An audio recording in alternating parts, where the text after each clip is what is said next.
बरं रामदास भाई, धन्यवाद. जी रामदास भाई, धन्यवाद. एका मुद्द्यावर मला तुमच्याशी बोलायचं आहे.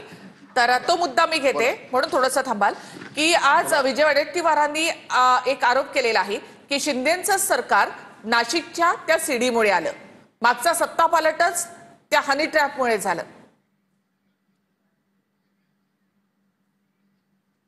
नाशिकची शिडी कुठली मला कळलं नाही काय.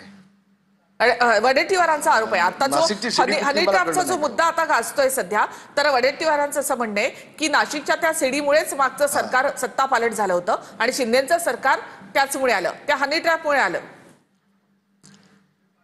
नाही, वडेट्टीवारांना एवढी माहिती सगळी असेल तर तुम्हाला मी सांगतो, माहिती लपवणं हा देखील गुन्हा आहे. माहिती लपवणं, मी देखील 5 वर्ष गृहराज्यमंत्री होतो, मला कायद्याची चांगली माहिती आहे. आणि म्हणून माहिती लपवणं हा देखील गुन्हा आहे. त्या वडेट्टीवारांनी सगळं सांगायला पाहिजे. या हनी ट्रॅपमध्ये कोण कोण अडकलेत, कोण कोण आहेत, शिंदेचे आहेत की त्यांचे आहेत की आणि कोण आहे, ते त्यांनी स्पष्टपणे सांगितलं पाहिजे. सगळे बाप दाखवण्याचं साध्य घाल. वडेट्टीवारांनी पुरावे दिले पाहिजेत असं माझं स्पष्ट मत आहे. आणि मग बोललं पाहिजे.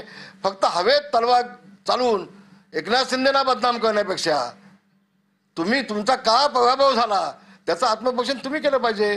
तुम्ही केलं पाहिजे ना. जी धन्यवाद. जी धन्यवाद भाई, तुम्ही आमच्याशी बोललात त्याबद्दल.